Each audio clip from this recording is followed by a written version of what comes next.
Hello, everybody. Well, it looks like I have something new to do that's kind of intriguing. I was planning on doing a video that's horror related about a week from now, and I'm still going to do that. That said, I saw a video not even hours after posting about that, I think, that says something about Vinyl Dale's 20 Daring Questions Challenge. So I'm going to do it. And it'll only take me a few hours while I'm on the clock today to do that. So you'll see me entirely in vehicles. I may, in between, grab some screenshots from my own collection or from Discogs if I need to for something, from things I know I have in my collection. I haven't looked over all the questions yet, but this sounds like fun and something that I'd like to do. So here goes. Expect there to be edits and jumps in between each question. In 2 words, describe your record collection. I'm going to go with an old movie title on this one, which is kind of my style anyway to do that, and say Strange Brew, because it's a little bit all over the place and a lot unusual at times. Not entirely unusual. I mean, I've got a few things in there that are contemporary, that are pop, that are well known, that are platinum hits, the things that pretty much everybody loves. But there's a lot of stuff in there that is a little bit more off the grid, except for key niche audiences that are going to go for it, which I have a number of sort of niche audience interests. Next. What format other than vinyl do you collect and why? I've been through a lot of formats in my lifetime. At one point, I had a rather massive collection of 8-track tapes that I had bought for the purposes of resale mostly, and none of those are in my life today. I've had open reels. None of those are in my life today other than ones that are master tapes to my own albums. Let's see. I've had mini discs, and I have today. Let's just bring it down to today. I have a few cassettes. I haven't bothered to upload to Discogs because most of the cassettes I have are either personal home recordings or they're recordings such as the albums that I put out. They were released in a CD and a cassette format, and I have a couple of cassettes laying around from that. I have CDs. I have quite a lot of CDs. I have quite a few factory CDs. Unfortunately, most of those, due to emergency move situation years ago, are not in factory cases. They're in paper sleeves, and all I have is the front jewel art for them, but I still have them and I treasure them. And I have jewel cases on some. I have to be careful with space anyway. I have quite a lot of DVDs and Blu-rays as well. And in all of these formats, I probably have quite a bit of unofficial things.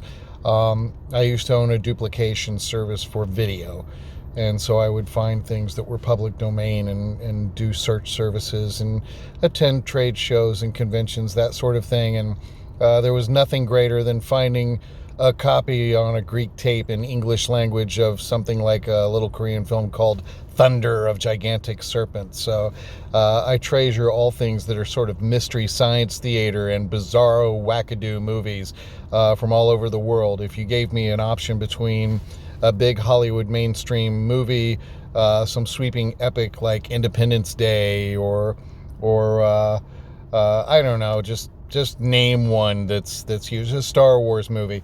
Star Wars? No, give me Star Crash by Luigi Cozzi. It's more fun to me, seeing the miniatures flying among Christmas tree lights in the great beyond sort of thing. I have a love for Italian zombie movies, for spaghetti westerns, for sword and sandal peplum films, for Hong Kong produced hopping vampire movies and Shaw Brothers martial arts flicks and all that stuff. So I have a ton of CDs and DVDs that are related to that and soundtracks for them. So yeah, there you go. That's why I have multiple formats, but most of my other format stuff, if it's not CD or vinyl, it's going to be video related. And the unofficial stuff on CD, there's some obscure metal stuff that people have shared with me that I've ripped, in MP3 format because I couldn't get it at the time. And it's just too hard to find. Some of it's like demos and things, because everybody used to be tape traders back in the day. If you were a headbanger, you were a tape trader. Even if you weren't producing metal, which I never was really in a metal band, you would swap tapes by mail with other people that were swapping tapes by mail to get stuff. And it was also true of the video thing. Let's see. And I have a lot of old time radio shows because I love old time radio, just Jack Benny, Allen's, Burns and Allen, just all kinds of different radio shows, comedy shows, thrillers and mysteries like The Shadow and Escape and Suspense and Lights Out, all that stuff, and all the little micro-brewed ones as well. So I probably have in the neighborhood of 8,000 episodes or more at this point. Yeah, so that's where my format diversity comes in. What would you say inspired you to create your vinyl community channel? First and foremost, the most important woman in my life, who I have to say probably doesn't just want her name said here, but she's just very private like that. And also, a friend at work named Horatio was encouraging me to do this because he saw that I was really passionate with this kind of stuff. And then watching some of the other guys' channels on the air, I started moving away from just watching music content creators and comedy content creators, and found some vinyl community channels and reached out to a couple of these guys. And in particular, Tuco Vintage Vinyl Hunter and Recordology were channels that actually responded to me and encouraged me to just go for it. And it's only been a couple of months, but I've really been enjoying it, and I hope that the content has been improving a bit as I go, that I'm becoming more relaxed and confident with speaking, if a bit more rambly, because in the beginning I've never scripted anything, but I would try to have some idea up front on absolutely everything I intended to say, and I would wind up doing 20 takes, and it would sound like I was doing a reading even though I wasn't doing a reading, and I still kind of struggle with that. But I'm able to go free form a little better now, I think, and I feel a little less nervous doing this.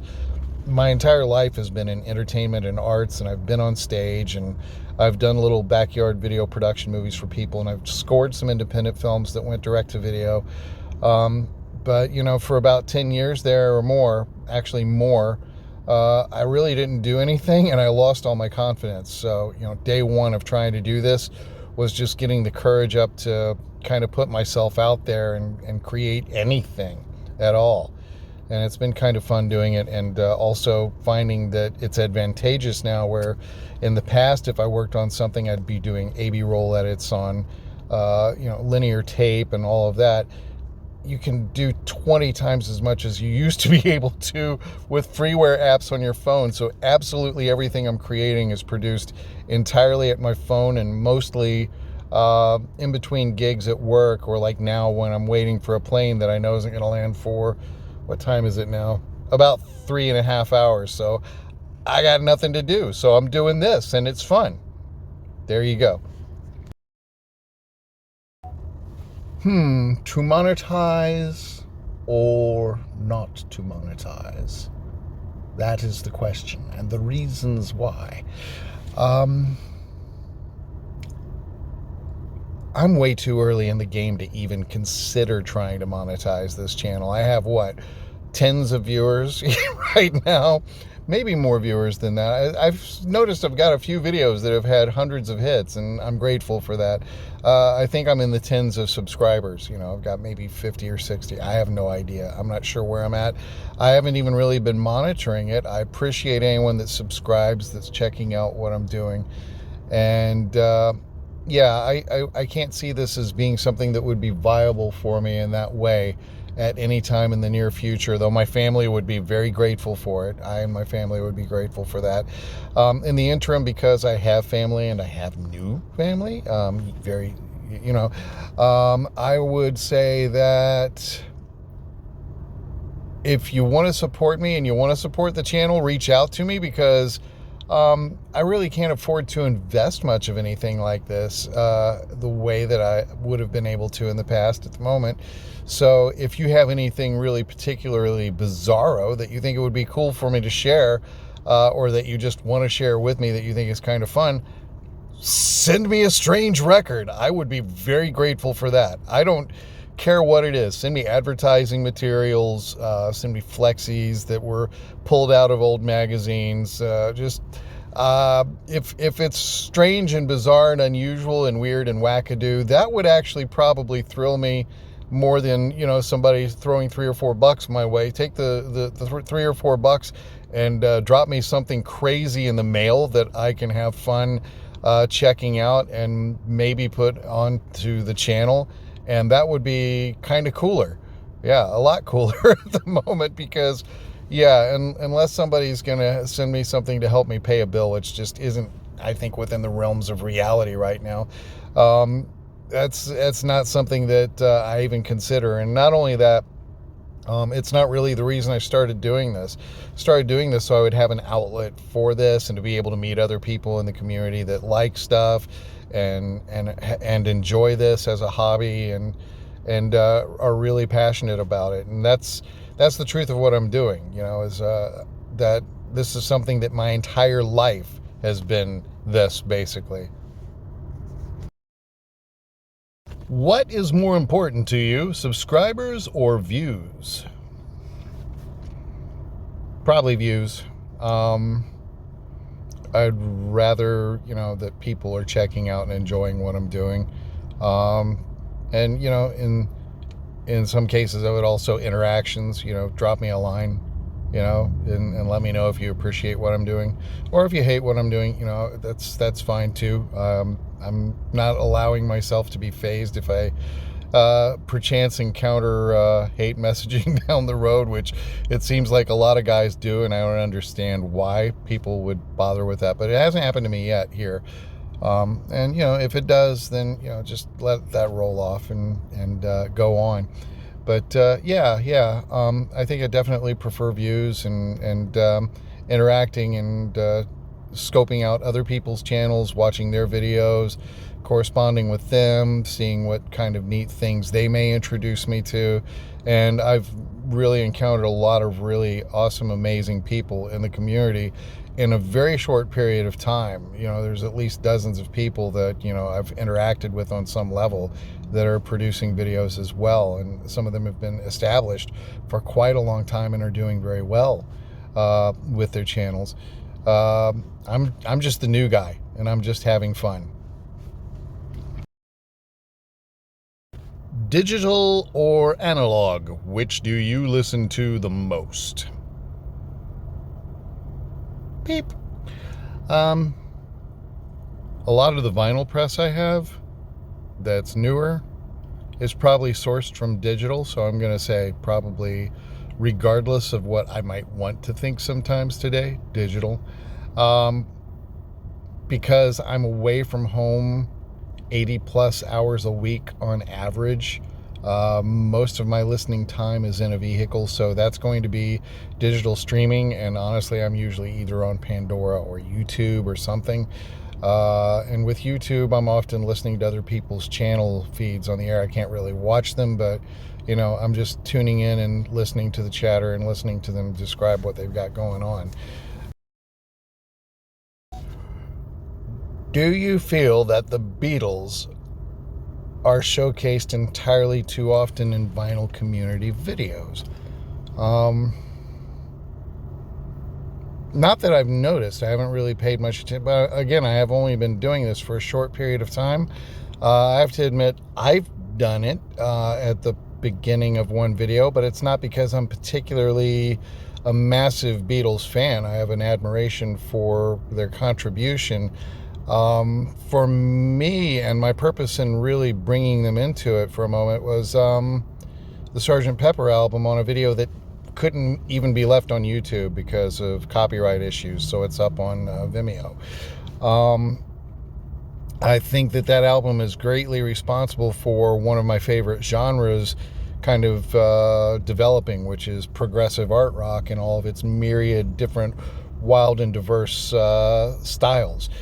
Simply because it went outside the rules and didn't follow typical pop music song structure or album structure at the time. It was kind of a new animal. And so that they went there and they did something creative and daring and interesting and different like that, I'm really grateful for that. But so far as anything beyond that, I'm not like a giant fan of everything that they've done.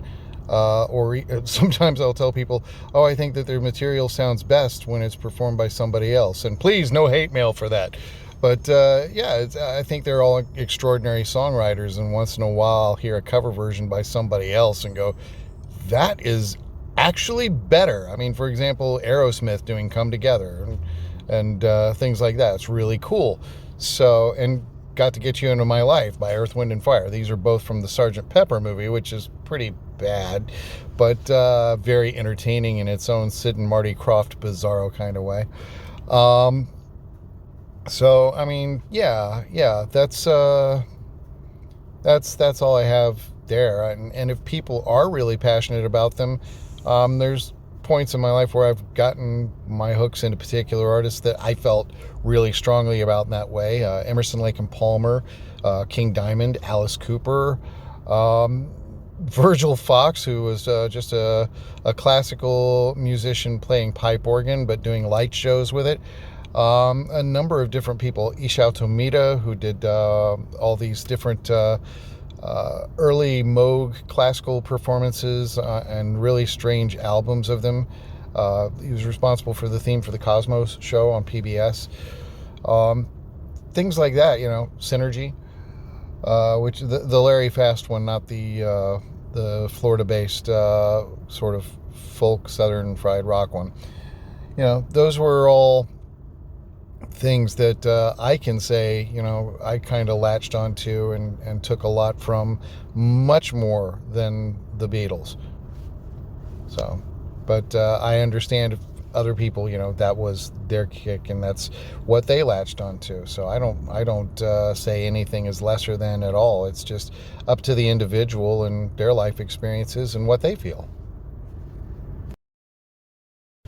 Do live streams benefit the vinyl community, or do they do more harm than good? I'm going to say they benefit. I have not done one myself, and I don't know if I have the confidence to do that as of yet. But I know that when Recordology does his, typically if I'm available and I notice it, I will tune in. I think it's a great opportunity to interact with other people in the community that have these channels, and get to know them a little bit better and actually have the edges of some conversation with them through the feeds. And that's a wonderful thing. It's a feel-good thing to actually have a human connect and not just be looking at somebody through a screen. So yeah, I'd say it's definitely a benefit. Do you feel you're honest when creating content for your vinyl community channel or something? I'm paraphrasing now. I don't have this one quite right because it's a long question. Basically, do I feel that I'm honest 100% of the time on my channel about things, and do I worry about offending others? No, I don't worry about it, because if you want to get into religion or politics or anything, then you see me on my Facebook page, and there the mudflaking may abound on some stuff sometimes.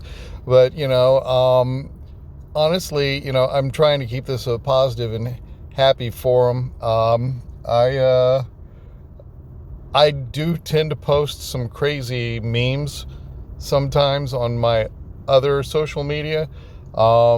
There's been moments where I didn't go to Facebook jail yet, so I must not be doing my civil duty. But here, no, and even then, it's not about hurting people or offending people. Well, maybe a little bit, but in a shock value way.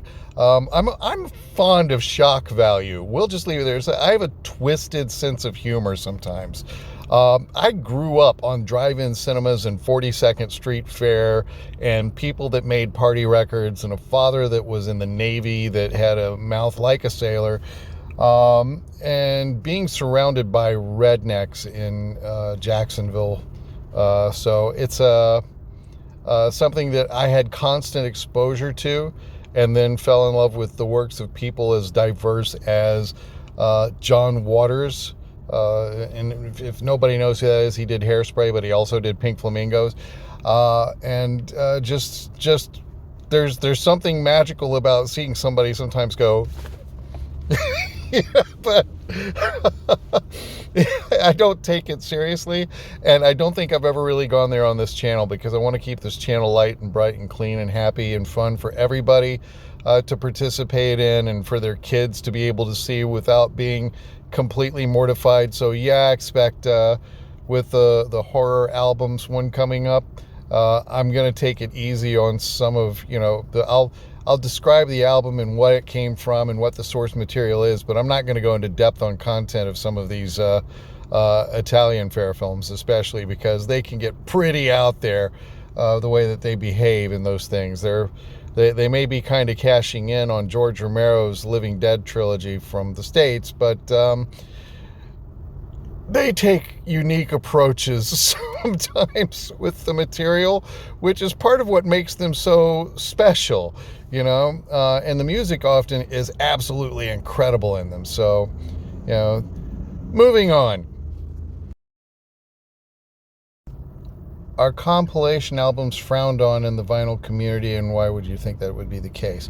Probably because it's an incomplete body of work in some people's minds, but I have to admit that, growing up, one of my favorite records was a compilation album on K-Tel called Goofy Greats, and I still can find nothing that is wrong in this album. It's just a great little compilation of sort of Dr. Demento kind of stuff, and it was something that as a kid really probably influenced my taste in music more than it should have.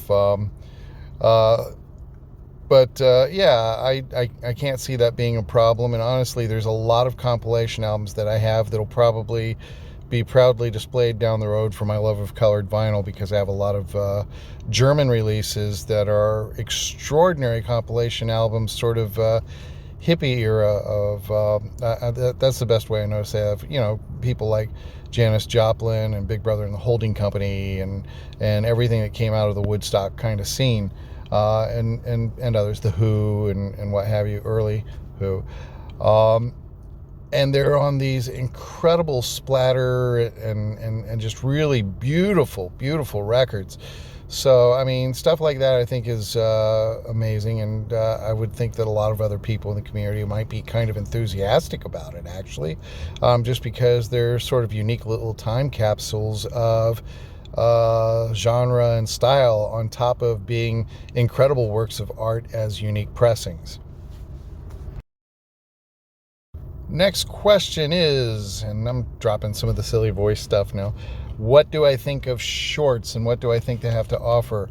I found them so far valid for basically making a gag, making a joke, or making a sort of a preview or a statement of what I'm intending to do on an upcoming video. But I was kind of mulling that over in my head last night without having even seen these questions, and thinking I've got one particular item in my collection that's just so strange and off the wall. It doesn't particularly fit into the context of a video for a certain style or a certain type of product, because to my knowledge there's only two different things like this that were ever manufactured, and it's a format kind of thing, that it might be neat to do just a 60-second short on that, just to be able to show it off and go, this is weird, have you ever seen one of these before? And then from there, just post it and say, hey, they're inexpensive and you can find them on eBay and blah, blah, blah, blah, blah. But yeah, that's the only, excuse me, the only thing that I've really thought of. What are my pet peeves while watching other channels? I can only think of one at the moment because I've run into it a few times and I'm not sure who the uploader was, what channel it was. Let me give you an example of somebody that's doing what it seems like they're trying to do, but doing it in a correct way. There's a guy that has a channel. He recently moved out of the States, but he had incredible uploads. His name is Mac Stevens, and he has a channel called I Buy Old Records. And he'll go out on just crate dig after crate dig after crate dig. And Tuco does this too. And they let you watch the whole crate dig, and then they share with you what they found afterwards. And sometimes they'll actually, get excited and share with you what it is they're looking at in the interim. There's been a couple of uploaders that they will make a channel like that where they're like, oh, I had this incredible dig and I went to this store. And then you see them, play a bunch of crazy music, and they walk into a Goodwill and they dig through a bunch of records, and they're going flip, flip, flip, flip, flip, flip, flip, flip, flip, and you can't hardly see anything, and then it ends. What am I supposed to do with that? That was no information. There was nothing shared. I know nothing about the person. They said nothing on camera. They just walked in, had a shot rolling while they ripped through a bunch of stuff. I don't know if they bought anything. I don't know if they were interested by anything or came away with anything cool. I don't know if there was anything exciting there legit. It's just an upload with content but no substance. And so that was the only thing that I found so far. There's like, you come away from the video frustrated. It's like, what if somebody sold you a porno tape and everybody kept their clothes on and just stared at each other from across the room? That's basically what that was. If I could only pick one, American or British music, and why? I'm going to say two things with this. One, the whole question is toxic to me, because I have a tendency to have an appreciation for music globally. If you're going to ask me what is my favorite Baroque classical, I would have to say, late 19th century, very early 20th century Russian composers, big and passionate, Tchaikovsky, Prokofiev, that sort of thing. If you ask me what I think of metal, there's a lot of bands I like out of Germany. There's a lot of bands I like out of Sweden. There's bands that I like out of Norway. There's bands that I like out of America. There's bands that I like out of Britain. With the whole folk metal scene thing happening, I think it's absolutely extraordinary to encounter artists like Bloodywood. And if you don't know Bloodywood, look them up. It's a band out of New Delhi doing all positive material, positive messaging material, and they fuse hip-hop, metal, and traditional Eastern Indian music, and it's absolutely fantastic. There's just so much stuff like that. Bands that are from Africa that I've found, different regions of Africa, incorporating the traditional sounds of those regions. Music is for everybody and from every place, and every place has its own flavor, and sharing it back and forth just kind of creates new recipes, so that's a really, really tough choice for me. So if you were to say my only choices are America or Britain, I'm going to go with my favorite genre being progressive art rock, probably from between these two for the most content available from them. Britain, because Britain kind of has more going on with it, with, ELP and Tull and Gentle Giant and so forth. If you were to say where is my favorite place to get the progressive art rock from, well, I did a video on it, and I was kind of ahead of myself there. Italy did some of the best prog rock out there, have some of the most incredible artists, some of the most beautiful albums. I don't even speak the language, and I just love the material. There's so much incredible prog rock from Italy, and I can't say enough about it or get enough of it. As a collector, do you find that you move your collection around more than most? no, because I don't have really a whole lot of time to spend on it the way that I would like to, as much as I've got I'd prefer to have more time with family and then collection second. No, I can't say I move it around that much because I've got half a dozen things pulled that are, top of list that I want to listen to again that have been pulled for a little while and not really stirred or moved back. I'd say that I pull things to make these videos, and typically put them kind of right back afterwards. That's about it, and it's not something that I'd really thought of before. If I had a means of housing them better, storing them better than I currently have, which is basically cardboard boxes for collectors, the filing boxes that you can buy in bulk. I got a couple of those things from Amazon or whatever, and that's what I house everything in because it keeps it upright in proper order and shaded and comfy cozy, and that's how I keep them. I think only the recently acquired 78s are stored a bit differently. They're in milk crates, which I'm not particularly fond of, but it's what I could afford that would fit them at the moment, and I'm just handling them very carefully. Most of them are not in top condition anyway. Some of them are really minty, but not a lot of them. They're just sort of neat things to have, and my investment level in any of them that I've purchased has been exorbitantly low. So that's what's enabled me to kind of enjoy these new digs, playing in the 78s again. I don't think I move them around much, really. Am I a ranker that enjoys ranking and pitting albums in a certain order and so forth? No. I've never been able to successfully do that. Somebody says, give me your top 10 favorite albums. And I'm like, I can't do that. I'll give you 100 and in no particular order. I'll give you 200 and in no particular order. Same thing with movies. I can't do it. I cannot explain to the world why it is that I would love Sam Raimi's original version of The Evil Dead and Moana to the same extent. But that's just a chunk of who I am, is that when my brain latches into things and I have a really strong appreciation for them, it just goes. And there's cases where I'll say, do I have a preference over one?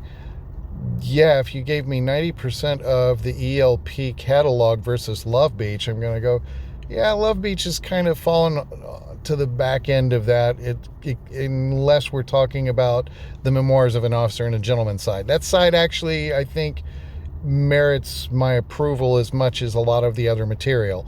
But yeah, other than that, but it's because the flip side of that record really doesn't sound like it's their material at all to me. It just sounds like it was rather forced, and it's it doesn't have their energy about it, what made their other albums special. And yet other later material, even though it leans more towards pop, like Black Moon, does. It was just a bust. But usually, no, I don't go with rankings or things like that. And even they weren't fond of that album, so they would get it. Rest in peace, Greg and Keith. If they were still here, they would get that comment, and I don't think they would be offended by it. So yeah, that's it's just not something I do that much, really. I like a thing or I don't, and usually there's not a whole lot of gradient there. I like more than I don't, much more, crazy amounts more than I don't. It's kind of difficult to displease me with some things, because sometimes when you bring me the worst, I'll love it for being the worst. So that's part of the bizarreness of this channel as well. It's weird spins. Yeah, show me something like if I was going to choose my favorite Spooky Tooth album, without question, Ceremony. Why? I don't know. I have no idea why, but I love that record. Every irritating second of it is a masterpiece in what the heck was that.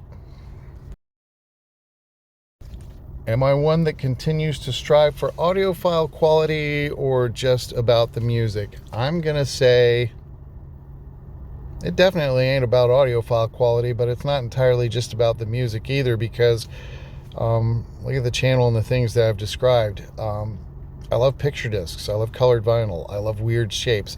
I love weird sized pressings. I love anything that's different, unique, or weird, or glittery, or has liquid floating around in it, although I don't have a liquid fill yet. They're really expensive and kind of obscure. And you can impress me with packaging and design and strange format and curiosity when it comes to a record, almost as much as you can with the content that's recorded on it. For that reason, yeah, I've got some pressings that are of very low fidelity, and I think on one of the videos that I did recently, I talked about an album that I've got that glows in the dark, and recommended if you really want the album and you want to get the glow in the dark copy, get a different copy as well if you're concerned with sound quality, because on a glow in the dark record, the sound quality is just not going to be there. They sound like somebody stripping apart socks with static electricity throughout. That's just goes with the territory of the way they're manufactured. The love of picture discs, you don't know what you're going to get. Sometimes they sound absolutely spectacular. Other times there are problems with them. So, and I have all these 78s and things as well. So you're not going to really find audiophile quality in that ever, but you're going to find some really neat nostalgia. I mean, I've got a record here that is lateral cut, so it can be played on modern equipment, and it's 108 years old. How cool is that? It's like, oh, we are listening to echoes of the dead, you know. But yeah, that's just me. It's not entirely about the sound quality. There's certain things that I really love hearing in great quality. Like, I would love to get the Blu-ray surround version of Devin Townsend's Empath, because it was mixed for that. And it seems like it would be really, really super spectacular. And there's so much going on in that album that even on CD, some of it's buried a bit, and you can tell. Spreading it out across multiple channels where you could pace the room and hear stuff spread out more would probably make it that much more interesting, a record that's already a fascinating and brilliant record. But am I dependent on it? No, because I love my picture discs, and I love my colored vinyl, and I love my flexies, and I love my weird things, and I grew up listening to old time radio and trading bootleg tapes of literal garage with a tape deck in the middle of the room, recorded bands that were waiting to be discovered and would later get discovered, you know, in the early death metal scene, and VHS tapes that were multi-generation copies of giallo thrillers from Italy, you know, that you'd sometimes get a copy of a copy of a copy of a copy. In order to be able to see it at all in any English language version, you're squinting, looking at pink smudgy lines, almost looking like, you know, it's a scrambled cable channel, but not quite that bad yet, for just a regular movie. So I have patience with that, you know, and with, you know, sound quality likewise, especially to get these remarkable, you know, pressings that are unique works of art, in addition to being really special records, you know. So yeah, I can't go with either answer on that exactly, because I'm somewhere in a different realm on it. But hey, weird spins, there you go. This is a weird response to it, because weird spins. What are the 5 most important things I value, I guess, in the vinyl community?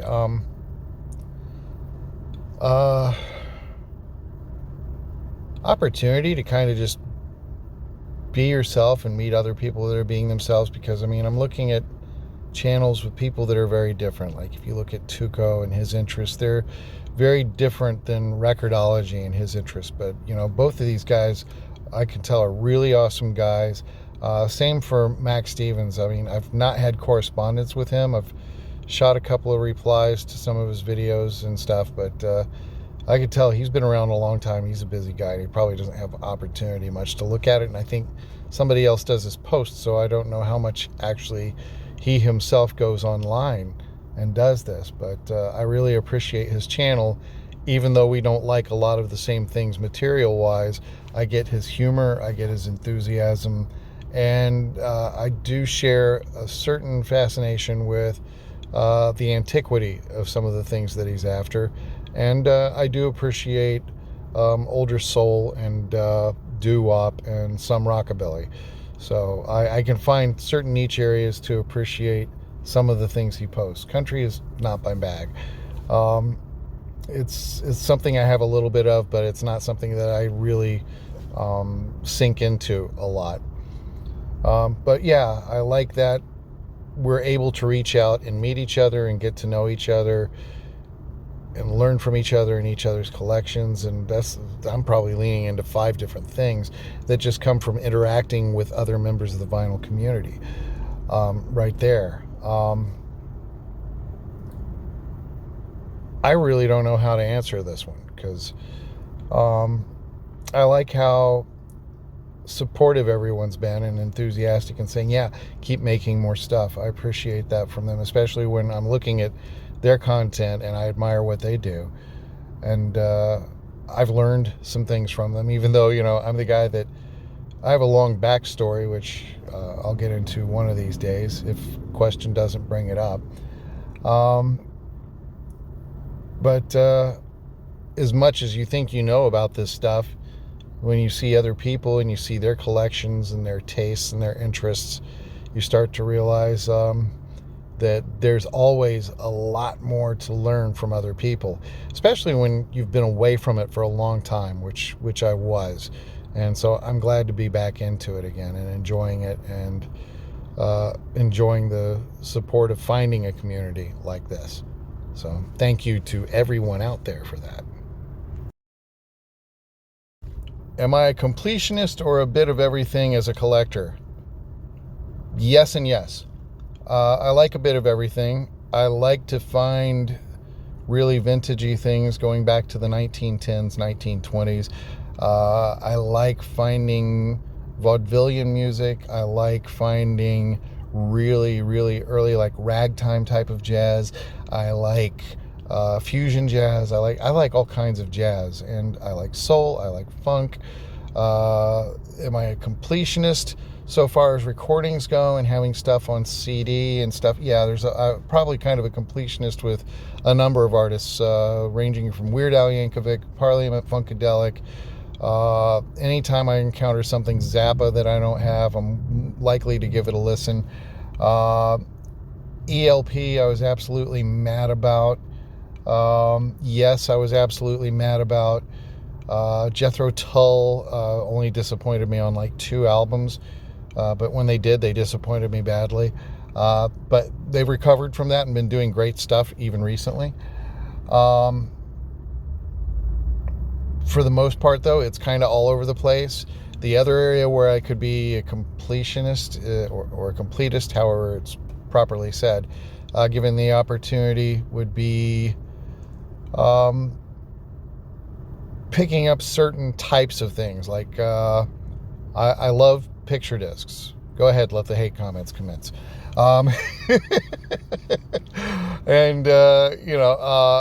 so I have a massive collection of Disney picture discs, as we've seen some of my video posts, and if I could, I'd be like after Pokemon, gotta catch them all. That would be very easy for me to be that person. So yeah, there are certain things like that I could go absolutely insane for, and other things that when they come out, in groupings, like they released a bunch of albums by Death on multicolored vinyl. I think I managed to get all but 2 of them before they went out of print in one of 2 different types of styles. One was a splatter and the other was in sort of a pinwheel, and the other was some of them were put out again like the following year or 2 years after in a butterfly effect. So between the 2 different formats, not duplicating myself on titles, I've managed to get all but 2 of them. I'd like to have a copy of each of the other 2 in one or the other of those styles. Same with Nectar. I've gotten like 3 or 4 of Nectar's albums that have been recently released in a splatter vinyl. There's a couple more of them out there, and I'd love to be able to do that. But lately, I just don't have the financing to do it, so I'm just kind of standing my ground, you know. How well do you know your vinyl collection, and do you have a difficult time keeping up, or basically would you forget what you have? Two-sided answer again, but for a very good reason, I think. My main vinyl collection and my CD collection has accrued gradually over many years, and the vinyl part of it over just 10, because I lost my collection entirely to theft about actually 12 years ago. And so I've been gradually rebuilding it ever since about 10 years ago. And that said, it's been kind of easy for me to keep up with what came into it, because I've been pretty excited by every little thing. I managed to still have most of my CDs and most of my DVDs. The one area where it would be easy for me to forget what I have right now is 78s. And it's because in the course of approximately 1 month, I have gone to a man's home and retrieved greater than a milk crate, about almost 2 milk crates of 78s that were basically being given away or thrown away, and sifted through that and retained at least 75% of it was rescue. I've gone back twice since then and gone crate digging there and come away with probably about 60 or 70 more. And so if you were to ask me, do you have this particular one? There's certain ones that I got really excited about that I'd be able to tell you absolutely I do, like, and it's basically niche things that really fit into the Weird Spins channel format, instead of just, oh, that's fun, isn't that a cool thing to have? Things that I know off the bat that I can recall, probably a half a dozen. I found a Dickie Goodman record in there that shocked me that he'd been around that long. It's the guy that was responsible for the Mr. Jaws album in the 70s. This guy is on a 78. Who knew? Finding some party records in there. That's really cool on 78. I found a couple of Vogue picture records, and of course, I'm going to remember those. Okay, so I've got a list of 5 things here. I don't have all of them in my head at the same time, and I don't have them up on a queue or anything. So do I see myself as vlogger, content creator, or mini celebrity?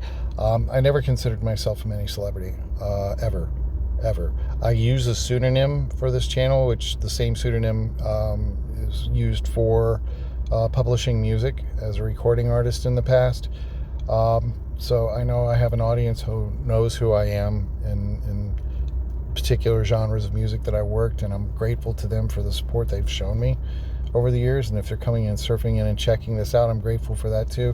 My rule of thumb was always, if anybody ever asked me for an autograph in the past, I wanted theirs too, so I would be able to keep something to remind me of them and to appreciate them, because I'm just a guy. I just do what I do, and I'm never really going to see myself in the light of any kind of celebrity thing. It's not something that I don't believe in that. I hung out at trade shows and conventions and film festivals and stuff, and met so many wonderful people, and some of them were regarded as celebrities and stuff over the years, and they're just people, and they have good days and they have bad days, and they have happy times and sad times and ups and downs and health issues and financial worries and burdens and things, just the same as anyone else. And bottom line is, if you're kind or you're unkind, and if you're cool or you're not cool. So I would prefer to just be kind and cool if possible, and I'm not going to worry about celebrity. That's just something that just doesn't really concern me at all. Do I consider myself a vlogger? I guess so. That's why I called the first one that I did. I'd never really done this before. And I'm kind of keeping up with things that I do. Like when the 78 thing happened, I immediately just started rolling a camera and going, hey, this cool thing happened. I went and drove out and picked up a box of free records. How awesome is that?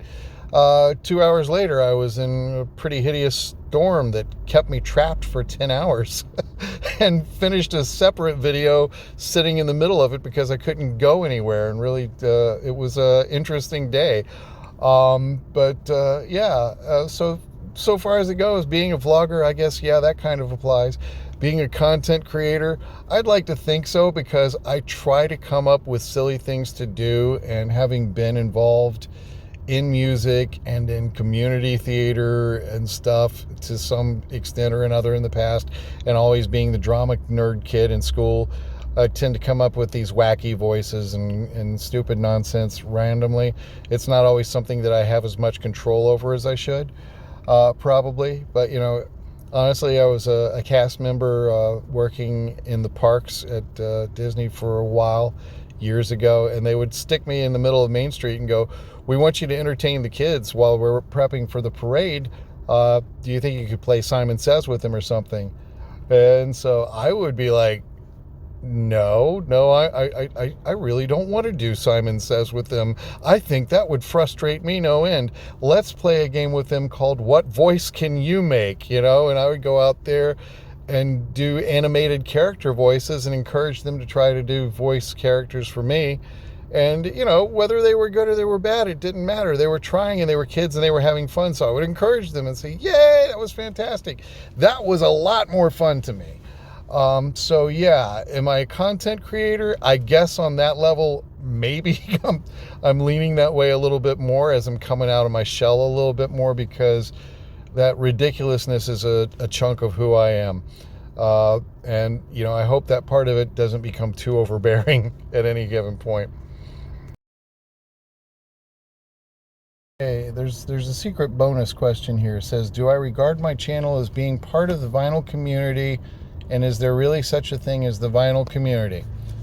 Okay, so, all right, now's the opportunity for my backstory a little bit.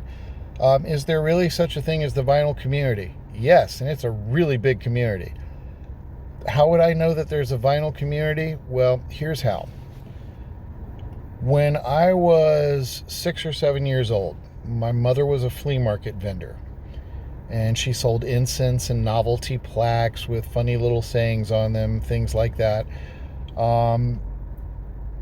And she was, kind of by herself. My father was Navy, so he was away. So she's making extra money, going out to the flea market on weekends and running this little business. And she's got her tax ID number and all that stuff, and her DBA set up so she can do this. And be legit above table just the whole way. I start going out there with her because, she doesn't have sitters. So my sister and I are out there, and I'll go out into the open field where there's no cover. Almost every weekend of the world, there's people out there doing the equivalent of yard sales. They're getting rid of, their kids went to college and they're emptying out their garage or their attic or their kid's room or whatever. And I find records out there all the time. And I was already just fantastically obsessed with records. My sister had done a hand-me-down of a show and tell machine, and there's Disneyland records that my parents had bought that were in the house. So I lived on records already. I started buying records, taking them home. I had a little allowance, so I bought a box of records. I took them home. I went through them. I listened to everything. I decided what I wanted to keep, and then I took everything else out and I put it on the back end corner of her table. Started selling stuff back off, made a little profit, and then I had money to invest in the next batch. Somebody, end of the day, how much do we want for the box of records? This kid's like 7, but he's small. He looks like he's 5. He doesn't have any money. $10, and I'll give you the whole crate. All right, here you go. Hand him $10 because I was starting to bank a little bit for my age. So I pick up these cartons of records and I'm carting them home all the time. I've got more and more starting to pile up. And so she saw to it that I got for Christmas, my mother, a pair of, or a set of books, Osborne Hamilton record collector guys. And I had country, I had rock and roll, Later on, they got me a 78s one, and I had one that was entirely Elvis stuff. And I would sit around and read those things like they were religious tomes. I was basically memorizing the content of them and poring over them, staring at the pictures, reading the values on stuff over and over and over again. If I didn't have to do schoolwork, it's where my head was as I had records on and I was doing that. One day I ran out into the field and I bought an Elvis at the World's Fair, I think it was, I'm not sure, soundtrack album for like $1. And I brought it back to the table and I was like maybe 7 years old. And I went to another vendor that was a regular record vendor out there, and these guys, they were the big boys. They had grape crates all around their table, 10, 15 boxes of albums on the weekends. They were putting cassettes out, and some of them had 8 tracks out too. They would have catalogs that they could source pirated copies of things on picture discs and cool pressings of unofficial live albums and stuff from Denmark and that sort of thing.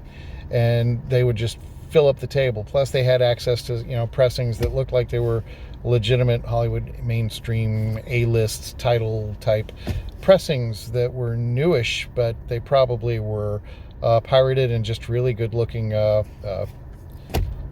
counterfeits. Who knows? I know that was happening a lot in the CD era at the flea markets. And they would just have their bins filled up with a mix of new and vintage. So I go to one of these guys and I buy a poly bag from him for like $0.10. And I poly bag this record up and I stick it on the front of her table, and it sold in an hour for like $60. So she asked me, "Do you want to have your own table out here?" And I said, yes, I do.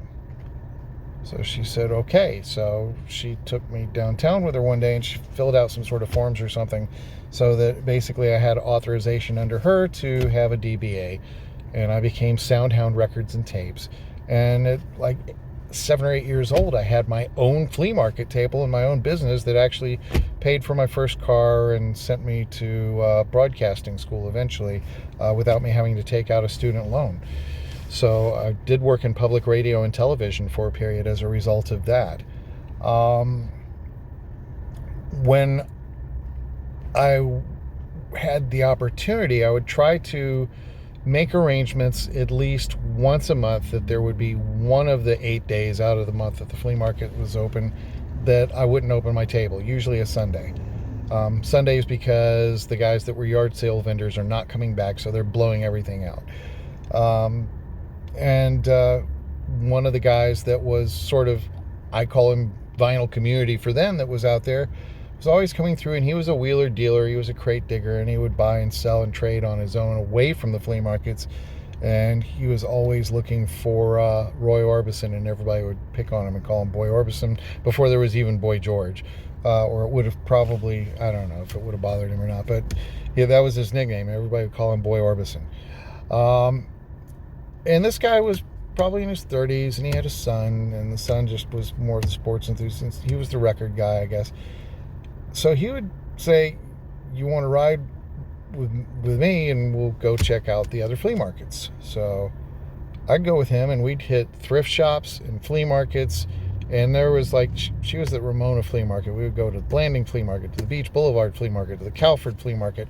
We were covering about a 60 square mile stretch of area, and I would just hit every vendor and buy records up and bring them back and fill up the table that way. Well, some of these vendors, they got to where they were really friendly with me over the years. They were just like, "Look at that boy go. That's really cool." So one of them got older, and it's tragic, he got sick, and he was closing up. So a guy named Bob, I can't remember his last name today, but he was one of the ones that had those catalogs, and one of them was for a company called Great Atlantic and Pacific, and the other one I can't remember the name of.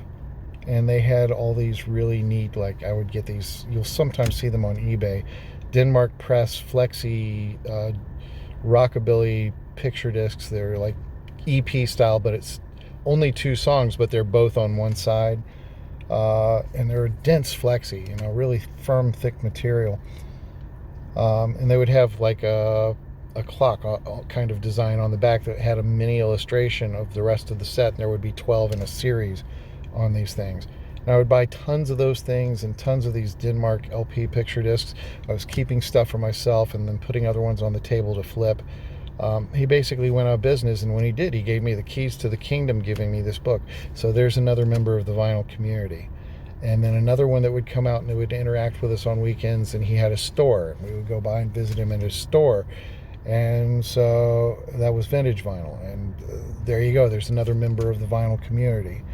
And then later on, working in public radio and television, I worked with a guy named Steve Katz, and I don't know what became of him, but he had a really cool record store, and he turned me on to a lot of the progressive Italian art rock I know today, and he had a massive collection. And all of the guys that worked at the radio station had massive collections. We were always discussing and trading stuff back and forth.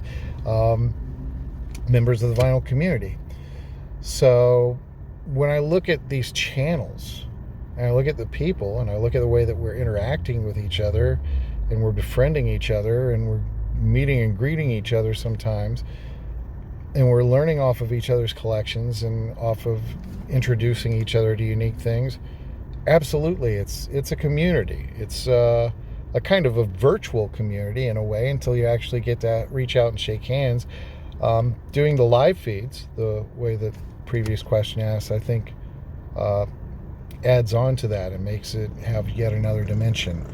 But absolutely, this is a community, and it's not new because it's on the internet. It's always been there, and it's always been thriving and strong, and it's always been a really beautiful thing where people were familiar with each other and could even be good enough to see a little kid that was really into it and really understood it and was really willing to learn about it and reach out and give him a leg up.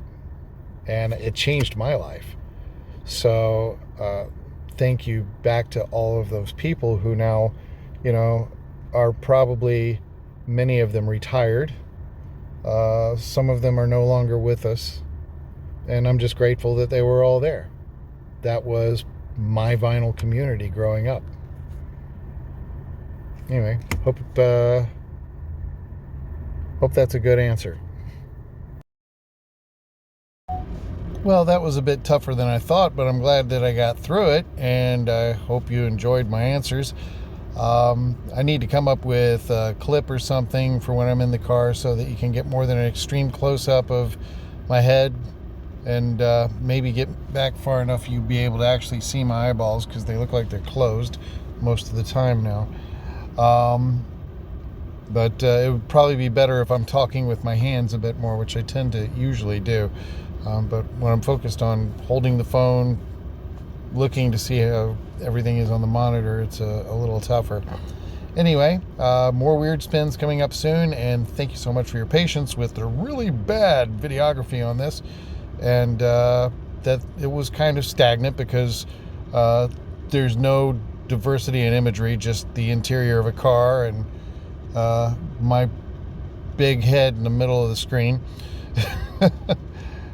And I hope to see you guys soon. I appreciate all the love and support and everything that I've gotten so far, and all the great content that I've seen out here, and everybody just keep making cool stuff, and see you real soon.